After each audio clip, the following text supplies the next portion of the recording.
Hello everyone, this is part 10 of What If Naruto Met Past Hinata, and I hope you guys enjoy this video and to like, to subscribe, to share, and check out the playlist, to see more comment down below. Now let's start the intro. They call me a god. They call me a god. They call me a god. Join my membership, the perks are great. It's in the description. Be sure to like and subscribe, it gives me more motivation. Enjoy. It was an emergency when Hinata showed up, having eluded several shinobi and a certain former sensei on her way, and Sakura was already at her wit's end. In all honesty, Hinata had been praying, no, begging for an opportunity to get her mind off of the catastrophe that had been last night. So, when Sakura had made the call that an afternoon convening of the Konoha Wives Club was in order, Hinata had leapt at the chance, and in no time arrived at Ino's sunny little home near the river. She won't come out of the bedroom. Sakura grumbled, watching as Hinata eased herself down into the wooden dining chair in Ino's spacious kitchen. She sighed and took the coffee pushed across the tabletop, and Haru giggled happily on the floor, pulling apart pots and pans with his little sticky fingers. Haru. Hinata smiled, leaning down to look at the smiling child as his mother disappeared around the corner and towards the bedroom. He instantly peered up at her from beneath his glossy black hair, and his dark glassy eyes went wide with delight. Ma, he chirped, pointing towards the passage his mother had just exited. Hinata nodded and smiled at him. Hi. Mama went to see Auntie Ino. With another long look at the corridor and then a funny little bob of his head, Haru abandoned his pans and shakily stood, using a counter for support and with only the determination of a true Uchiha, began wobbling towards her. When he finally reached her, he was looking very red in the face, but he collapsed on her leg with satisfaction, letting out a small puff of air and looking up at her, his arms extended. Up, he whimpered, and Hinata happily obliged, carefully collecting the boy in her arms, his chubby little body leaning on her growing tummy, his pretty little face covered in what looked like jam. Haru, she laughed, wiping up the mess with a napkin left on the table, just as Tenten entered the house, announcing her arrival with the parade of maternal shouts that usually accompanied her wherever she went. Hinata often wondered how someone like Neji ended up with such a nosy, curious little boy. Tetsuya, that is not for touching. Sorry, Tetsuya, sorry. Hinata watched in happiness as her little nephew came barreling into the lit kitchen, skidding in his socks and looking free as a bird in his play clothes. She didn't miss the linen wrapped tightly round his forehead, and her heart hummed with sorrow. However, she didn't let it show, opting instead to just watch him with a tilted head as he came in dynamically. Auntie, he exclaimed, stopping suddenly in front of her, his wide, pale eyes staring her down. She waved and Haru looked up at Hinata before mimicking the movement. Ma. Tetsuya's face exploded into a grin as he went forward, wrapping his arms around Hinata's tired-eyed frame. He buried his face in her side, a very rare gesture of affection, and wormed his way under her arm. Hinata's eyes narrowed in pleasure as she touched his head and planted a kiss on the top of his hair. I missed you, Auntie, he murmured, raising his head to meet her eyes. Hinata smiled vaguely. Missed you too. And he grinned before running backwards, knocking into his mother, who was chatting animatedly with Temari. Do you know that Neji is allergic to KN? He broke out in hives. Tenten said, pulling out a chair and slinging the wiggling toddler on her hip into it. Really? That's a sign of an allergic reaction. I swear, I thought Shikamaru was faking it last time I cooked. Tenten grimaced and Temari sat down, looking deep in thought, her sea glass eyes bright in the sun. None of them noticed the dark-haired beauty still talking with the baby on her lap in a hushed voice until he let out another single sign of approval as he reached for the napkin again. Ma. Hina, Tenten said, walking over to kiss her practically sister-in-law's cheek and beam, abandoning her squirming daughter for Hinata's shy flush. It feels like ages. I heard the news, I swear I must have tried to get out of the house 1,000. All three women looked up as Tetsuya rummaged through the cabinet Haru had previously been occupying, rebanging around pans. Sorry, came his weak, but somewhat irritated voice as his mother stared at him before turning back to Hinata with a smile. Anyway, but you know, life. Hinata laughed and rubbed her eyes, the dark circles becoming more apparent as the afternoon sun set in. Baby, came Hinata's niece's happy laugh as she pointed at Haru enthusiastically. She was a pretty, bubbly thing with deep chestnut hair and wide Hyuga eyes, but she looked like her mother. Naomi did have Neji's stern brow though, Hinata noted. It was strange how much you saw in a child as they started to grow. Yes now. That's a baby. Tetsuya responded in a way that was almost reprimanding. He pinched her creamy skin and Naomi yelped with laughter, practically rolling off her chair in her giggles. Ouch, ouch, ouch, she repeated, making Tetsuya roll his eyes. Baby. Haru looked at her and blinked before returning his interest to the napkin that Hinata had given him to pull apart, not in the least bit interested in Naomi's incessant babble. I love this table, it's the perfect height. Temari said with a hiss of approval, setting her legs up on the top of it, earning a laugh and a cluck of distaste as Sakura entered the scene once again. Tenten gave the frazzled-looking woman a once-over and raised an eyebrow. So, I'm going to go out on a limb here and say that today is an emergency meeting because of Miss Thing, right? Sakura just poured more coffee and shook her head. She's acting like a diva. She replied, making a face at Haru, who was now staring at his mother like a hawk. Hello, Ruru. Yes, hello. Hinata smiled and Haru went back to his napkin, satisfied that Sakura had returned unscathed. Just like his daddy, Temari declared, eyes closed, hair lighting up gold in the sunlight, a little watchdog. Sakura just laughed and put the remaining mugs on the table, including the one for herself, as she drew up a chair from the corner and sat down, Tenten fumbling through Tetsuya's pockets and producing several curious items. Tetsuya, where did you get this? She questioned hesitantly, holding up a very nice pen. Tetsuya looked at his mother blankly. Oji-san's desk. He said he was done with it. Tenten went pale and stuffed the pen into her own pocket. Here, go take your sister out to play, she's getting squirmy. She said quickly, to which Tetsuya looked disgusted as he took the tiny hand presented to him and Naomi toddled across the kitchen towards the door where they headed for the yard. Don't climb on anything. No trees, Tenten shouted as they left before melting into the chair behind her tiredly. I love my husband, but why? She muttered, allowing the sunlight to penetrate her clothes in the same sleepy way that always happened in Ino's kitchen. Sakura nodded. I wanted to K mine last night. Do you know that when I told him I was pregnant he shot into the bathroom and emptied his stomach? That man cannot hold alcohol, I tell you that.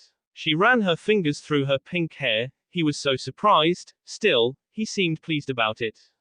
That's good. Shikamaru is still hell-bent that children at the academy are more than enough to keep us occupied. Temari grumbled, taking a long drag of her coffee. I'm just afraid he's the biggest kid I've ever met. Still acts like he's 6 and has no cares half the time. Sakura let out a slow, and Tenten turned her attentions to Hinata once more. Hina, you look terrible. Have you been sleeping all right? Hinata stiffened. Sleep? Did she even sleep last night? Probably not, and if she did, not very much. She hung her head slightly and massaged her eyes. Naruto, she said simply, and everyone nodded in unison. That bastard, you're lucky I sent him home in one piece last night, Hinata, I could have ked him. Sakura stated, watching as Tenten leaned forward expectantly. Naruto's almost never in the dog house, what did he do this time? She said, waiting to hear the gossip that was inevitably the reasoning behind their impromptu meetings. The Konoha Wives Club, a generations-thick institution, had finally been passed to them a few years ago when Hinata had finally got married. It was a saving grace for kunoichi all over the village, although the 4 seated and the 1 still locked up in her bedroom with the main attendants. There were very few rules, it was a place to decompress, bring your kids, and eat anything you wanted. Meetings were held in restaurants and cafes, but most often, Ino's house with its spacious kitchen and good fortune for sunny weather. They talked about everything, but mostly husbands and why they ever married, and also the hopeless gossip that circulated around the table. They were also proud to defend that no man in Konoha, not even Kakashi Hatake himself, knew of such an organization. He missed their anniversary dinner, can you believe it? Sakura fumed, adding a heavy amount of creamer to her coffee. He did not, Tenten said with shock, but you had the reservations booked for ages. He did, Hinata said weakly, he went out with the team. Temari just shook her head. I would have ked him. She stated simply, and none of the others doubted a word. Hinata played with one of Haru's white socks. It's not that I'm mad at what he did. Naruto is, well, for the sake of being cliché, Naruto. He gets sidetracked so easily, and I know he's been stressed. The council has been badgering him again with this whole international squad proposition. He thinks it will do wonders, but those people are still so convinced that Konoha isn't worthy of others. That was so much better, we shouldn't subject our ninja to half-wits from other nations. The sock slid off of Haru's pink foot and Hinata set about refashioning it on his wiggling toes as she continued. It's just, I feel like he didn't even realize that what he did was more than just wrong. Lately, it feels like he's been so distant. He's been going and coming home and then he shuts himself in that office. She bowed her head a little more. I know he's busy, but I'm here too. I wanted last night to be something special again, and he doesn't even understand that the fact that he couldn't even call makes me so angry. Then you should get him back, Temari said promptly, causing the woman to raise her head. Do something that will get him to realize just how important you are. Really, Hina, that man takes you for more granted than anybody. Sakura added, pulling her reaching son from her friend's lap. The baby settled and Sakura cooed at him as Hinata glanced from woman to woman. I think I've already done enough, Hinata said slowly, twisting her mug. I mean, I've never been so angry. Last night I said some things I shouldn't have. Everyone stopped what they were doing and stared at the demure woman self-consciously twisting her drink. Did you yell at him? Tenten said, almost breathlessly. Even Temari had opened her eyes and Sakura just sat there, letting Haru shove her fingers into his mouth. Hinata nodded solemnly. I did. What did you say? Sakura pressed, wiping her fingers on Haru's pants, still unblinking at the former heiress. Hinata flushed. It's hardly appropriate for conversation, she said quietly, and the women gathered around just gaped. Hinata twirled a piece of her hair nervously. I mean, it's not like I said I didn't love him or anything, but, well, everyone edged forward. What? Temari whispered and Sakura echoed her with a very quiet. What did you do? Hinata felt her face going redder. I told him to leave. Everyone stopped breathing, 3 pairs of eyes going ridiculously wide. What? Tenten exclaimed suddenly, you mean leave? As in, gone. Bye-bye. Haru said, and Sakura put her pale hand over his mouth. Hinata, what exactly did you tell him? She whispered urgently. Hinata felt her tea grow thick. I told him to go to Iruka's. I couldn't deal with him, it was late, and he was just there and he wouldn't leave me alone. She wailed, throwing her hands over her face. He kept bothering me, but I didn't want to talk to him because I was so mad. Hinata stared at the wood grain from between her fingers. It told him if his friend's W was so much more if important than our anniversary, he could just go and stay at one of their places. She looked up hesitantly at her friends, all of which were still just staring at her. I also called him her voice grew quiet and Sakura blinked. What was that? She asked, and Hinata blushed.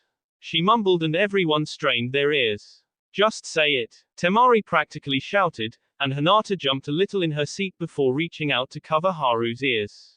The baby blinked up at the faces surrounding him, and Sakura still hadn't removed her hand from his mouth as she anticipated Hinata's words. Jackass, she cried. I called Naruto a jackass. A hopeless one. About time. Everyone stiffened at the surprisingly foreign voice and made quick throws towards the doorway it had come from. He, and the rest of the male population, deserves it. Hinata felt her mouth drop open a fraction. Ino, you look, the platinum blonde held up a hand. Don't even say it, she sniffed, shuffling towards the group in her house shoes and what appeared to be raggedy pajamas. The usually overly chipper woman's face was pink and her eyes were red and swollen from crying, dried tear marks mapping her face like streets, not to mention the out-of-control swirls of hair that was bunched on her head. With deliberate slowness she sat down and snuffled, wiping her eyes on the back of her hand. What on earth is the matter, Ino? Temari said bluntly, leaning an elbow on the table. Said girl sucked in a huge breath and Hinata put a hand on her shoulder when she saw her lip begin to tremble, pleased that attention had been relocated to her friend's quivering shoulders. I hate men, Ino wailed finally, collapsing on the table. They're all jackasses. Sakura rolled her eyes and Tenten just swirled her coffee. Hinata was just telling us. She mumbled, eyes flicking to the ceiling, causing Hinata to look dreadfully guilty. Temari rubbed her temples. Why did we ever get married? Don't even say that word. Ino cried again, lifting her head long enough to glare. I swore I'd never get married. You got married, Hinata said, slightly confused. At one of those cheap chapels, they were drunk. Sakura said frankly, ignoring the sob of desperation nearby and straightening Haru's shirt. Frankly, I think she wanted to. I did not want to. Ino blubbered, it was dark, and we were in the city, and Shuji said, hey, why don't we get married? And I said, sure, I've had enough sake. I'd do anything. And then, we did it, and now I'm an old maid like Sakura. Hey pig, Sakura roared, glaring down her friend, I am not an old maid. Ino just said something that wasn't the least bit coherent and dissolved into a pitiful mess of tears and goo. Oh dear, Hinata declared, weakly withdrawing from the blonde who was beginning to spout unintelligible profanities. Tenten winced and Temari looked oddly satisfied. After a while though, things calmed down to a dull roar, Ino having quieted down to a dry heaving and then eventually, stopping altogether. So, you're having Naruto issues? Ino said, nose running and eyes still weeping a little. Hinata wilted a little, having forgotten after being caught up in the rapid events of the present. I haven't seen him since last night. He didn't call this morning. She felt her own eyes well up a little. I think he's really angry with me. I should have listened to him, something better than just telling him to leave. All the woman remained quiet, mulling over Hinata's words with looks of introspection. He'll get over it, Sakura sighed finally. He always does, and once he realizes what a fool he's been, he'll be sure to make it up to you in the most flamboyant way possible. Tenten smiled and touched Hinata's hand from across the table. That man may be stupid, but he loves you in a way I wish Neji could even come close to. He'll give you his all to try and win back your approval. And even if he doesn't, just don't do his laundry for a week. Temari said with a grin, igniting a chuckle around the table. Hinata looked happier, her face brighter than when she'd arrived. Everyone has problems, even you and Naruto. It's not like you'll never make up. Ino added quietly, a smile on her face, and maybe marrying Chuji wasn't such a mistake. Lord knows I'd never have eyes for anyone else anyway. And maybe we'll get to where you are someday, Hinata. You may not realize it, but you're the envy of pretty much all of us. Hinata blushed and twisted her mug, only this time it was just a comforting habit.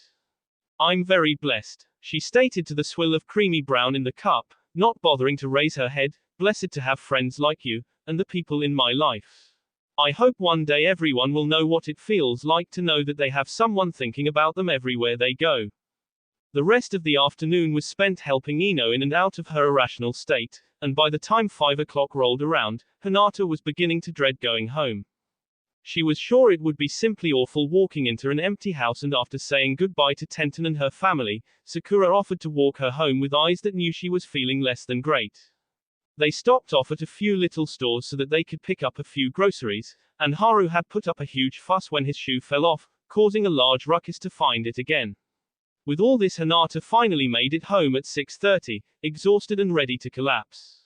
Seeing a very happy-looking Sasuke meet his family halfway to the house didn't help very much either, and Hinata couldn't ignore the pangs in her heart.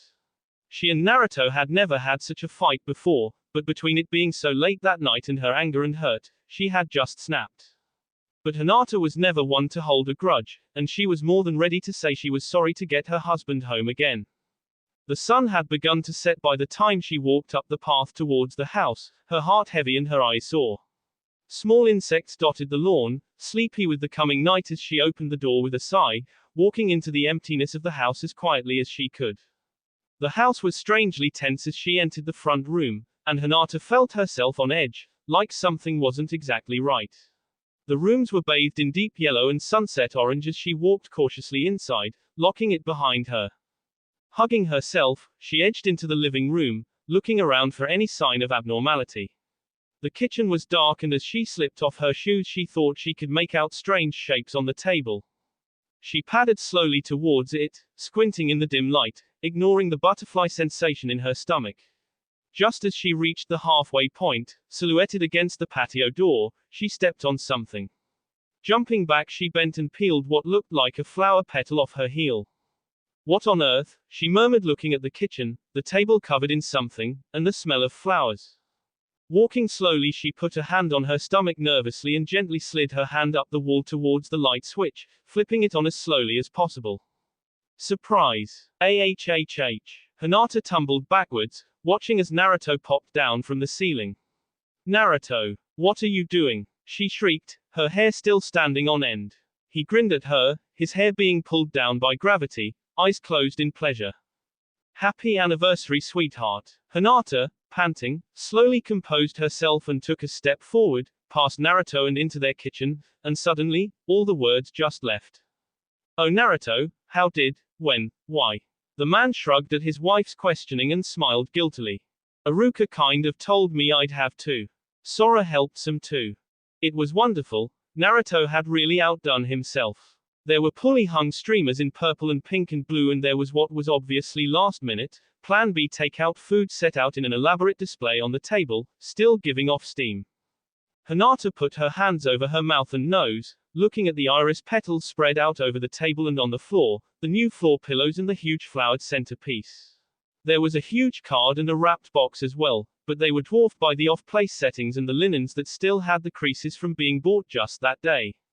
It wasn't a Hyuga gala, but it was the most beautiful thing Hinata had ever seen. Eyes clouded by tears, she turned around and laid her stare on the goofy man responsible. He was standing by, looking too proud of himself, and Hinata just stared at him, overcome.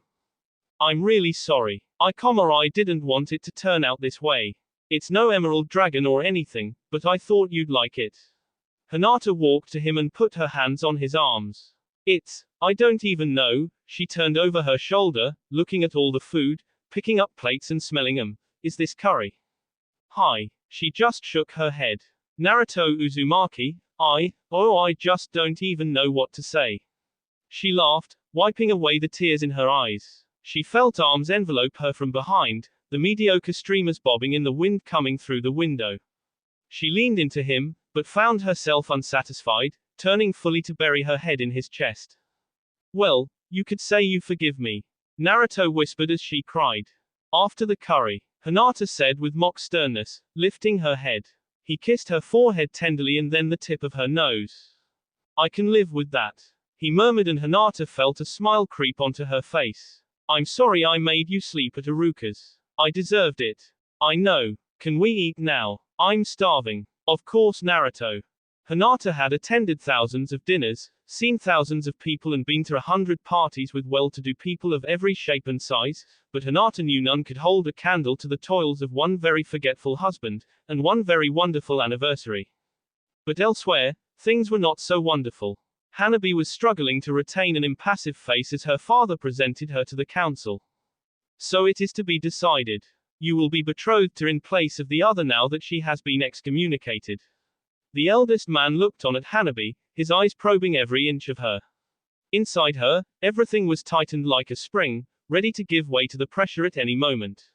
Beside her, her father was as emotionless as ever, his face stony in the light of the members, but Hanabi did not care about her father and his feelings. She couldn't help it as her eyes were magnetized towards the man past her father's broad shoulders, kneeling erectly on the floor, not so much as a muscle twitching. Kaori Hyuga was staring straight at the council members, and for the first time in her life Hanabi thought he might just have protested, for his eyes were narrow and fearful, like a cornered rabbit's. Hanabi knew her eyes had lingered too long though, as one of his frighteningly still fingers convulsed in emotion, and she quickly redirected her attentions elsewhere. Her eyes flickered closed as the councils began droning on about preparations. Be happy, sister, be happy for me. She voiced inside her mind, trying her best to stay calm, to remember Hinata and the promise she had made. I want you to be happy, for as long as you live, I want you to be free and happy, and if that means I must fulfill the promise I made to help you, then I will do it. Your reply, Hanabi. The beautiful girl looked up, a weak determination painted behind her eyes, and behind that an ever-growing and sorrowful fear. I agree to this proposition. If it is your will, then I shall marry Kaori in my sister's stead, as I promised. Please, sister, be free. Be with the people you love forever, do not hesitate. Take these wings, sister, take them and fly far from this place that troubles you. I can take this, so please, do not worry your heart. Sister, sister, I will do this for you. I would do it 1,000 times. But sister, sister, please. Pray for me. X. That will be all for this video. Be sure to like, subscribe, share, and comment down below for more videos. Goodbye.